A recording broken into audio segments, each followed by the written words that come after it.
When the news broke that LeBron James would miss the Lakers' opening stretch due to sciatica, it already felt like a crisis, but only a few games into the season things spiraled even further, with Luka Doncic going down with injury issues of his own, leaving Austin Reaves as the last star standing in LA. And while Austin Reaves hasn't earned an All-Star nod yet, I think that we can all agree that that's going to change this season. Austin Reaves is the truth, and we didn't need his 51-point game against the Sacramento Kings to tell us that, or his game winner against the Minnesota Timberwolves. The three, Austin down the middle, he goes to win the game! To win the game!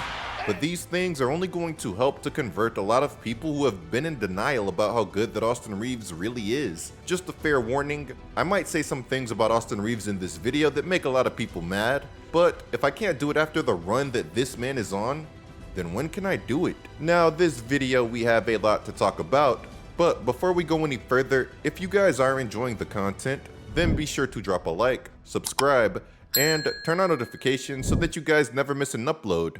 With the Houston Rockets looking like a major threat out west with Kevin Durant, I'm definitely trying to hit even more Houston games this season. But as we all know, seeing a team like this in action can get expensive, which is exactly why I want to give a huge shout out to today's sponsor, SeatGeek, who is making the whole process a lot better. With over 35 million downloads, SeatGeek is the #1 rated ticketing app. Each ticket is rated on a scale of 1 to 10 so you know if you're getting a good deal or not. Plus, every ticket is backed by their buyer guarantee. There are more than 70,000 events listed on SeatGeek, including concerts, sports, festivals, and basketball is heating up fast. So be like me and use SeatGeek to get in on some of this live action. Right now, you guys can use code COOP10 for 10% off of your next set of tickets at SeatGeek. Click the link in the description to download the app and have the code automatically entered into your account so that you can use it later. Thank you, SeatGeek, for sponsoring today's content.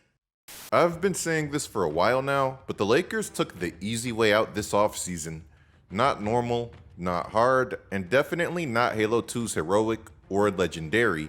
They settled for straight easy mode. That cautious approach landed them some talent with no risk, which you can't be mad at. But when you've got Luka Doncic in his prime, desperately chasing his first championship, it's important to stay locked in. The Lakers need to stay on the lookout, constantly searching for those game-changing moves that could finally help Luka Doncic get the trophy that he's been relentlessly pursuing. Go ahead and chase that buyout talent whenever it hits the market. There's nothing wrong with that. But don't get complacent just because Luka Doncic handed you talent that you wouldn't have gotten otherwise. Remember, both DeAndre Ayton and Marcus Smart openly credited Luka as a major reason that they wanted to come to LA in the first place. For a lot of teams, relying on these kinds of moves to upgrade their roster would have felt like pulling up to a gunfight with a pocket knife. Teams across the league loaded up, while the Los Angeles Lakers rolled in to battle with buyout pickups of DeAndre Ayton and Marcus Smart. And coupled with their other moves, there's nothing wrong with that. But as I've said before, these additions can't be rooted in complacency. It's not like Luka Doncic is a rookie, and it's also not like Austin Reaves is the super young prospect. In February, Luka is going to make 27. And in May, Austin Reaves is going to make 28. Meanwhile, LeBron James is already in his 40s. Complacency cannot be the approach. Complacency leaves you hoping that somebody like Bronny James can give you decent minutes to spell Austin Reaves as he gets relentlessly blitzed on the second night of a back-to-back after dropping 51 points, because your team didn't really have any other viable ball handlers available outside of Austin Reaves. Look at this. Austin Reaves needs help getting the ball across half court, and nobody makes themselves available as Reaves gets blitzed. LaRavia puts forth a half-hearted effort, but it's clear that nobody on the floor wanted the ball. And these are two of the best defensive players that are involved in this blitz, and Toumani Camara and Drew Holiday. Help this guy out. Luka Doncic would carry the Lakers to their first win, which came against the Minnesota Timberwolves, dropping 49 points on 14 of 23 shooting, with 11 rebounds and 8 assists. In this game, a few things were very clear, and one of them was the fact that nobody on that vaunted Timberwolves defense had any answers for Luka Doncic. I don't think that Luka Doncic forgot about Ant's little taunt in the first round of last year's NBA playoffs. I respect Ant for having absolutely zero mercy against his opponents, no matter who they are, but poking the bear can come at a price, especially when that bear is Luka Doncic. Luka always seems to have the last laugh with these things. Just ask Devin Booker, who learned that lesson the hard way. 27-point lead, down goes Johnson, free lead, bullseye! Oh no, they're shredding him! Oh no! I show this clip a lot on this channel, but it's so disgusting that I have to show it anytime I have the opportunity. In a strange way, Luka dismantling the Suns back in 2022 indirectly led to him having a solid center today. Think about it. If Luka doesn't completely break Phoenix that postseason, maybe DeAndre Ayton never clashes with his teammates, never falls out of favor, and maybe the Suns carry those positive vibes into future seasons. With that harmony intact, perhaps Ayton never desperately gets shipped to Portland and ultimately never hits the buyout market for the Lakers to pick up. Shortly after the Lakers season opener, it would come out that Lakers star Luka Doncic would be sidelined for approximately 1 week because of a left finger sprain and lower left leg contusion. Like one injury just wasn't enough. He had to leave this game with 2 problems. The team would announce that at that time that he would be later evaluated. Whenever you lose a talent like Luka Doncic, it goes without saying that your team is going to get a lot worse. Losing arguably the best player in today's game is always going to be a brutal blow. Jason Kidd recently called Shai Gilgeous-Alexander the best player in the world, but to me, it's easily Luka, Giannis, or Jokic. And right now, I might have to give that slight edge to Giannis, and we will be doing a Giannis video soon, so be sure to subscribe and turn on notifications so that you guys don't miss that one, because it will be crazy. As I was saying, losing a player like Luka is enough to send squads that seem like contenders with him all the way down into the NBA lottery. Just look at the Dallas Mavericks. They went to the finals with Luka, and they were widely regarded as contenders if they had decent health last season. Post Luka, granted that they have had outstanding injury issues, they've been nowhere near that same team. Losing LeBron James and Luka Doncic due to injury, most teams couldn't imagine losing that amount of talent and still being competitive. When you lose talent like that, it's going to take performances from other players to remain competitive. But in this case, I want to focus on the out-of-body performances from a single player, Austin Reaves.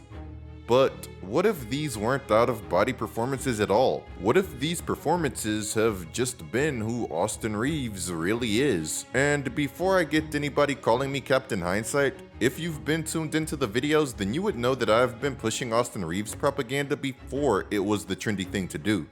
People were slandering me for believing in Reaves as recently as earlier this summer after his playoff struggles. In a video where I highlighted that the Lakers would regret letting Austin Reaves go if it came to that, and how he had the potential to break out like James Harden leaving OKC for Houston, or Jalen Brunson leaving Dallas to go to New York, here are some of the comments that I got. Him going undrafted is not a coincidence. The media wouldn't be talking about him if he was on a different team. This man said this like there haven't been great undrafted players. Ben Wallace, one of the most dominant defensive players to ever step on an NBA court, went undrafted. And besides, Austin Reaves really only went undrafted because he wanted to. Let's be honest, Reaves is closer to Jordan Poole than Jalen Brunson. The man is only good because he plays for the Lakers. The man would not get half the calls that he gets on another team. For the love of everything, the man has shot more free throws than Steph while taking 4 less shots. What in the world are we really talking about? Give that man his own team, or let him be the second option on a team, and teams would collapse on him. His shooting percentage would go down, turnovers would skyrocket, and other teams would hunt him for his defense. That one speaks for itself. I'm taking Reaves over Poole any day of the week, and I'm a Pelicans fan. Reaves is not Harden or Brunson or Shai. I'm not even sure if current Harden would have been able to carry the Lakers to some of these wins like Reaves has. Without LeBron James and Luka Doncic, Austin Reaves would get to test his bold theory. For those of you confused as to what that theory was, he said that he can be an all-star but doesn't want to be one on a bad team. These were his exact words from earlier this year. I feel like I could be an all-star, but all of that is, in my opinion, relative. Thank goodness I get to play with Luka and LeBron. I don't want to be in a situation where I'm just going out chucking, getting numbers. If that's the map for me to be an all-star, I don't care about that. Turns out Reaves might have understated his own potential, because in his first game without LeBron and Luka this season, he shattered all expectations. Fresh off Luka's 49-point performance against the Timberwolves, Reaves erupted for 51 points on an ultra-efficient 12 for 22 shooting, including 6 for 10 from deep. And before anyone tries to dismiss it as just another empty calorie scoring binge reminiscent of Devin Booker's controversial 71-point outing, consider this. Reaves didn't just score a bunch of points in this game, he did everything. He had 11 rebounds and 9 assists, and what's super crazy is that he still somehow managed to finish this game with only 2 turnovers. The scouting report was all Reaves, and it didn't matter. This performance was Luka-like, and it was exactly what the Lakers needed on a night where they did not have Luka Doncic. A glass half empty kind of person would talk about how the Lakers only beat the Kings by 7 on a night where Reaves had 51. But a glass half full kind of person like myself is just happy that they were able to win a game like this that we've seen them lose far too many times.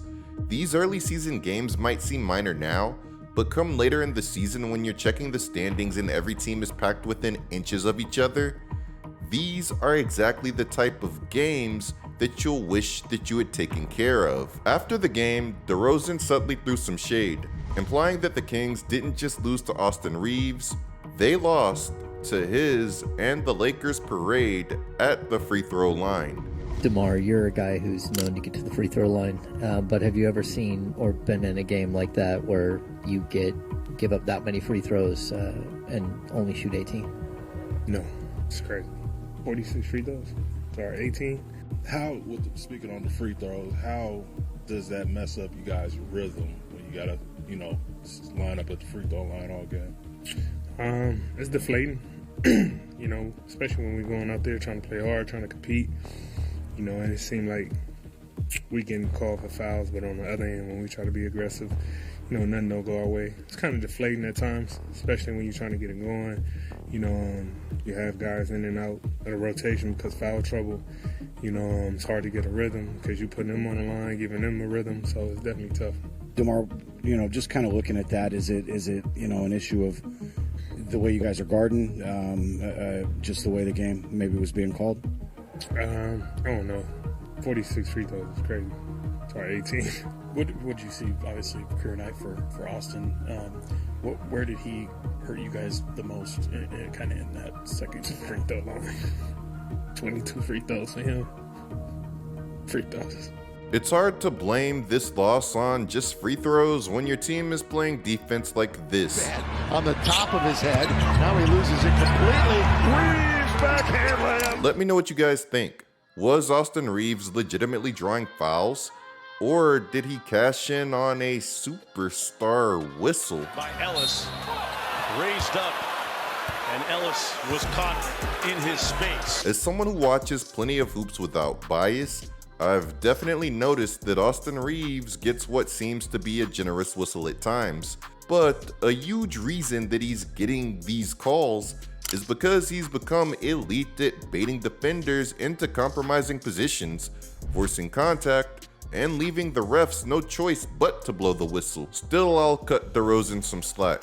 If one guy is shooting 22 free throws and the opposing team racks up 46 total free throws, even if my signature is mid-range pull-ups, maybe I would have some choice words after the game too. Austin Reaves refused to cool down after dropping 51, continuing to put to paper huge performances.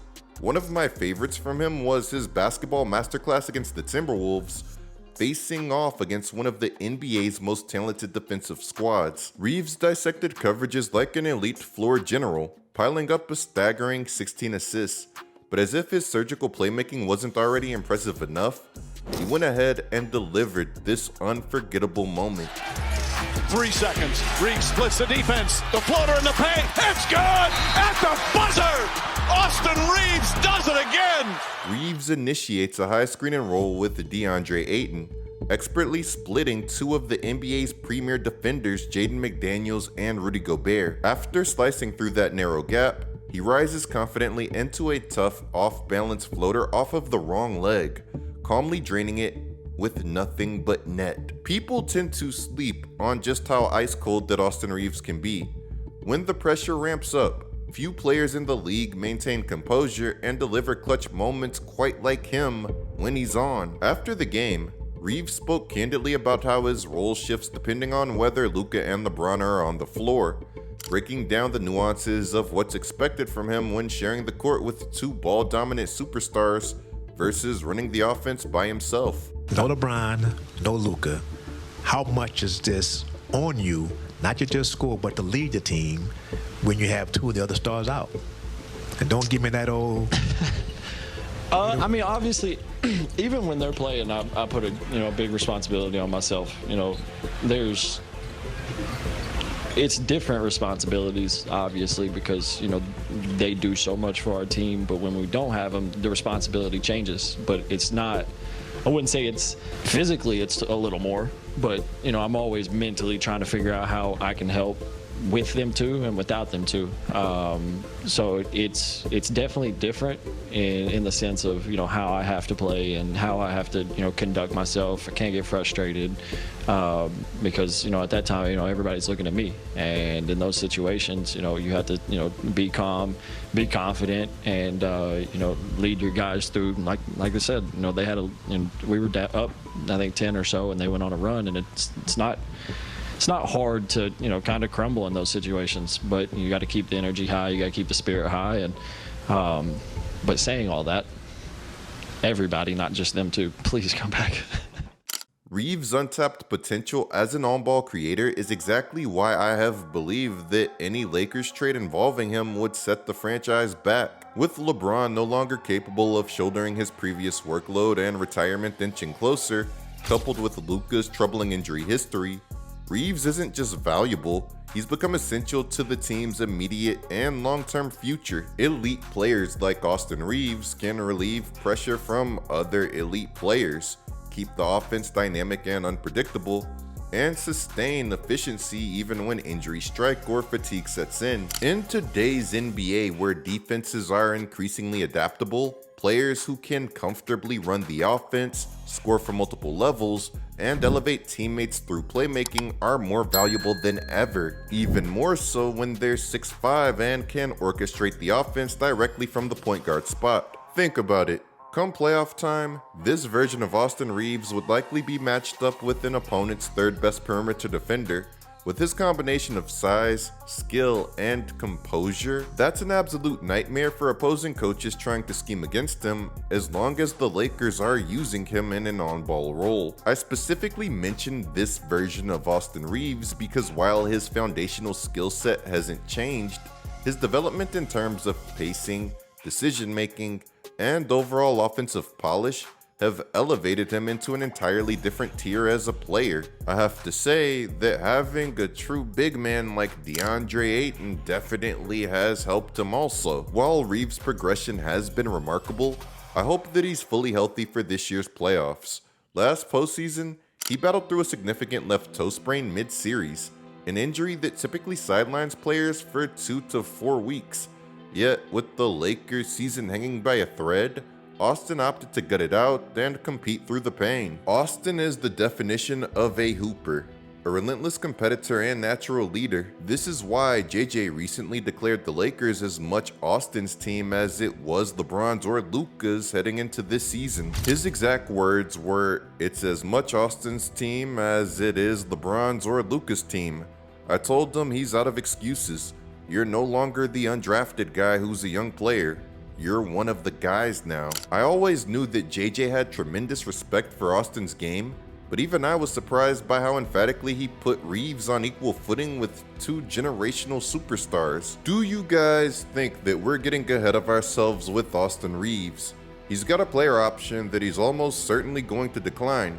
making him eligible for free agency after this season, which is going to make it a fun offseason if the Lakers don't just max the guy. Do you guys believe that he can reach the level of stars like Devin Booker or a Donovan Mitchell?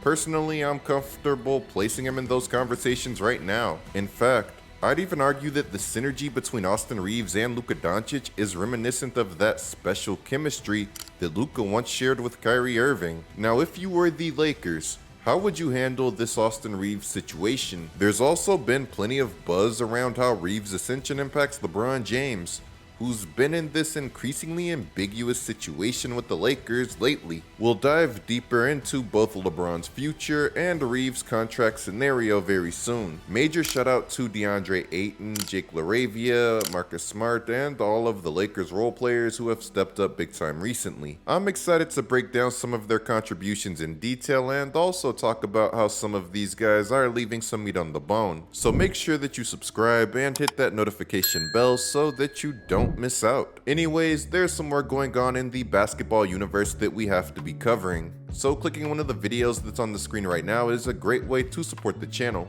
I'm GetLikeCoop, bringing you guys the scoop until our next upload.